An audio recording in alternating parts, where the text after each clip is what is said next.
Jayden Daniels will be back on the field wearing a Commander's uniform if all goes according to plan, and a former player is taking shots at the team. Just another week of being a DC sports fan.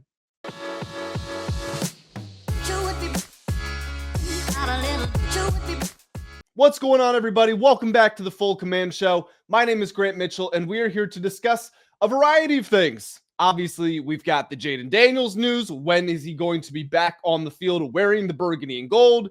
We got the former player calling out the Commanders, and specifically, it appears, one member of the starting lineup. Also, some news on player transactions, who got signed, who got cut, all that great stuff. Guys, we are going to jump into it in just a moment. Before we do, make sure that you do hit that like button, spam it up. The support on the last couple of videos has been truly outstanding. And if you want to support me, you want to support the channel, you want to support Commanders content, the number one way you can do that is by hitting the like button. So make sure you do that. And make sure that you do hit the subscribe button as well if you are new around here. Man, my body is so sore. This is so off topic, but my body is so sore. I went to the gym yesterday, and I know basically everybody in there because I'm there every day. I've been going to the same gym for 3 to 4 years now. There are 30 to 40 people I had never seen before. The most in-shape people I've ever seen in my entire life. I'm going to ask the front desk what was going on. There had to have been like a Gymshark photo shoot or something like that. But naturally, with all of these Greek god marble statue body men and women walking around, I pushed myself to the limit, and I'm still getting over it. But you didn't come here for that. You came here for the Commanders news, so let's talk about it. So, Matt Gay, yeah, remember him? The guy who missed a couple of field goals on Sunday, the guy we released? Well, he's actually already been signed by the San Francisco 49ers. We always talk about the Adam Peters connection, him trading for Debo, him signing Javon Kinlaw, him signing Drake Jackson, Kendrick Bourne interest, stuff like that. We talk about that connection. Well, apparently it works both ways because as soon as we sign Jake Moody, who, by the way, was a 49ers draft pick in 2023, they go ahead and they sign Matt Gay. So good luck to Matt Gay. Good luck to the 49ers. We'll see what happens over there. A little comparison on numbers between Jake Moody and Matt Gay. Now, I'm going to use Gay's stats from this season just because it's fresh in our mind. We know what it looks like. And then I'm going to use Jake Moody's career stats. However, keep in mind, he was drafted in 23. So it's not like if we were looking at Justin Tucker, who was in the league for, 13, 14 years, and then had one really bad year, his final year in the league, and it dropped off. No, this is actually a more fair representation of who Jake Moody is because this season and last season, the year he's drafted, they're all very close together. So Matt Gay this season has made 68.4% of his field goals, which is awful. Jake Moody has made 76.1%. However, Matt Gay was taking a lot of longer field goals. He was 5 of 5 from 40 to 49 yards. Moody in his career is 13 of 21, which is 62%. Matt Gay on kicks from 50 plus this season was 4 of 9. That's 44.5%. Jake Moody is 6 of 12, which is 50%. Matt Gay made all of his extra points. Moody has made 98% of his extra points. So definitely not good for either one of these guys. Matt Gay was actually better this season than Jake Moody has been for his career. So go ahead, cross them up, keep your fingers crossed, and keep them high. If you need to get some of these, whenever he's kicking, whatever good luck charm you got, make sure that you're doing it every time Jake Moody goes to kick the football. Now, I said it in the last video, or the video before that, whenever it was, Jake Moody was drafted in the 3rd round. He did have talent. He was a good kicker at Michigan. Let's hope that he can shake whatever mental cloud has been hanging over him, and he can develop into the potential that he showed that ultimately made him a 3rd round draft pick. So speaking of signings, Jacoby Jones, welcome back to the practice squad. He was officially re-signed. The Commanders announced just about an hour before I post this video, which I'm recording, and it's exactly noon on Thursday afternoon. So Thursday morning, Jacoby Jones was re-signed to the P squad. He had been on the 53-man active roster. He played the Dolphins game. Then he was released, and now he's back on the practice squad, like I said. Jacoby Jones, first-year player out of UCF, got to play in his first career game, I believe. I believe that was his first game. Certainly made his first catch, and he did it in style. He played 11 snaps against the Dolphins, 8 on blocking plays where he had to block, 3 on passing plays where he actually got to run some routes. The big play that I mentioned, his only catch of the day, his only NFL catch in his career, but it was a third down conversion on 3rd and 6 from our 35 with 1 minute and 5 seconds remaining. He shook his defender on a whip route, went to the outside. Mariota got him the ball. He turned it upfield for 25 yards, which did set up what would have been a game-winning field goal. But as we know, Matt Gay missed it. Pro Football Focus said Jacoby Jones was our best offensive player against the Dolphins for whatever that's worth. I'm going to say not very much. If he had 1 catch and was on the field for 11 plays, but even still, Jacoby Jones had his opportunity. He took advantage of it with what was probably the biggest play of the game, short of Matt Gay's missed field goal and Mariota's interception in overtime. So congratulations to Jacoby Jones for locking down another spot. Wouldn't mind to see him get elevated in the future again, see him back out on the field. Let's get to the drama part of this video. Darrick Forrest, former safety for the Commanders, he got the Twitter fingers out and he typed out some thoughts and he sent them out there for everyone to read. And I'm going to share with you guys what he said. And I will pop it up on the screen as well. On Tuesday, he tweeted, "And y'all let the clowns on X convince y'all I couldn't cover or tackle. #terrible." The timing of this tweet is significant because it came one day after Dan Quinn's press conference where he effectively said Quan Martin, also a safety, was benched for performance reasons. Someone had asked if there was an injury or something like that, and DQ said something to the effect of, no, things just needed to be changed, which is, hey, Quan Martin was not playing well, so he had to go to the bench. There is no direct mention. Darrick Forrest didn't tweet, LOL, Quan Martin sucks, but I think we can kind of take the puzzle pieces and put them together. I don't know if that's just me.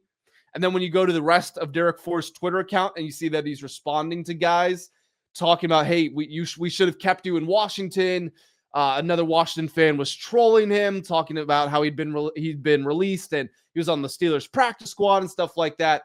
The other mentions of Washington, the timing of it does seem to be related. Now, Forrest did also say that he would troll people, but he would smack the out of them if he met them in real life. So, yeah, think he's angry right now and probably seeing how Quan Martin's been playing. He certainly thinks, it appears, as if he could do a better job than that. I don't want to put words in his mouth, but that's also what I'm gathering from that tweet and just everything that's going on with the Commanders and Quan Martin this season. Forrest was a 2021 fifth-round pick who was not re-signed in the spring when his contract expired. He has bounced around. Like I said, he's currently on the Steelers practice squad. Last year, he played in 10 games, a total of 73 snaps, had 13 tackles. So my question for you guys is, what do you make of this situation overall? Obviously, it's not great whenever former players are calling out your team saying, hey, you guys made a mistake, in not so nice words. But also, are you happy with the decision to keep Quan over Darrick Forrest? Should we have kept both? Would you like to see him back on the team? Just go ahead and let me know what your thoughts are on that in the comment section below. I'll close this video out talking about our captain, Mr. Jayden Daniels, and the plans for him to return to the field. Now, I got a couple of quotes here from ESPN's Dan Graziano and Jeremy Fowler. We are going to start with Graziano, who said, quote, "From what I've been told, the plan in Washington is still that Daniels will return to the starting lineup once doctors clear him from his elbow injury, which I believe was estimated to have a recovery timeline of 3 to 6 weeks. Fowler added to that and said, quote, "Sources have maintained that while Daniels could return as quickly as 3 weeks from the recurrence of the injury, which would be week 13 against the Broncos, the team has loosely braced for a 5 to 6 week absence just in case. That tells me that shutting him down remains a possibility." Big part of this here. That tells me that shutting him down remains a possibility based on his durability this season, 3 separate injuries, and the team's current standing. Big picture talks about how to proceed will play out over the coming days and provide clarity one way or the other. You want my take on this situation? What benefit to bring Jayden back from what looked like a nasty injury? If it's only 3 to 6 weeks, then hey, that's no worse than, it's not worse than what Terry's got, or it's not worse than a quad strain or a groin tightness, but it looks pretty nasty. It was his 3rd injury of the season. What good is it going to do to bring him back against the best defense in the NFL, which, by the way, generates the most pressure in the NFL.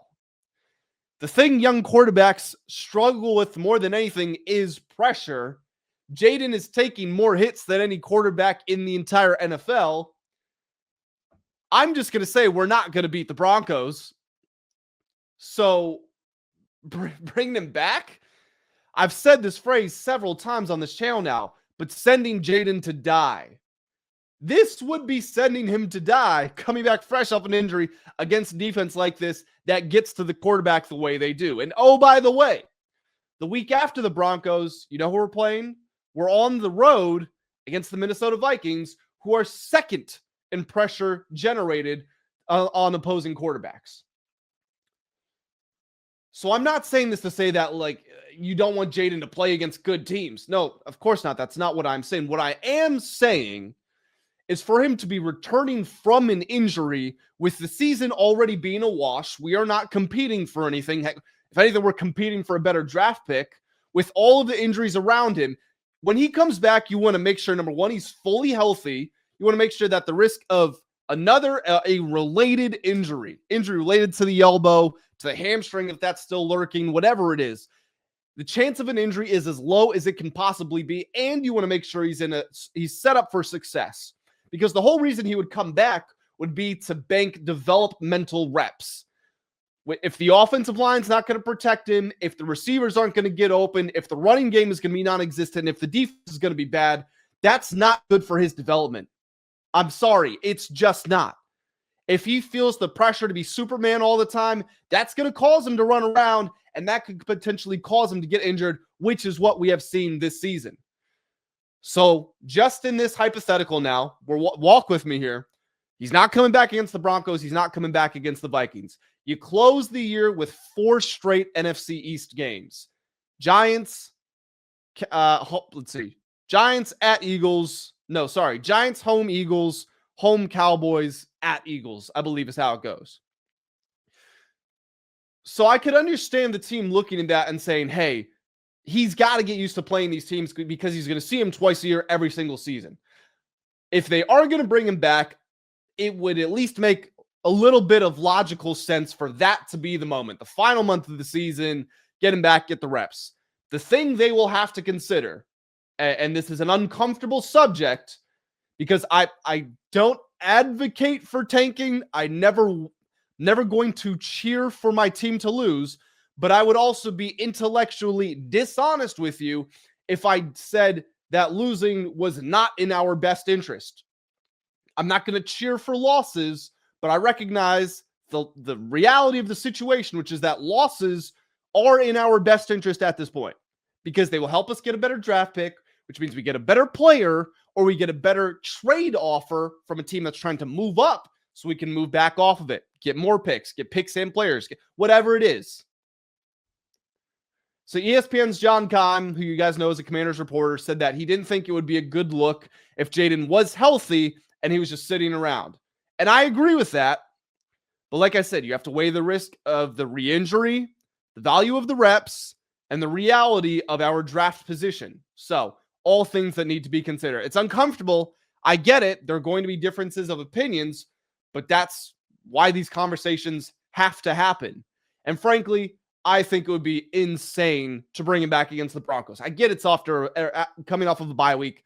I truly don't care. I don't think that's a decision they should make. So now I'm going to ask the question to you guys as well. On top of leaving me your thoughts on the Darrick Forrest drama, what do you make of this situation? Should Jayden come back for the Broncos, for the Vikings, for the Giants? Should he come back at all this season? Make sure you jump down to the comment section and let me know your thoughts. Guys, I am going to head out of here. Like I said, I appreciate all the support on the recent videos. You guys are awesome. It's really fun making videos just because I know the support I'm going to get from you guys is going to be the best. So make sure you do leave a like if you have not already. Hit that subscribe button if you're new around here. Like I said, I will catch you in the next one.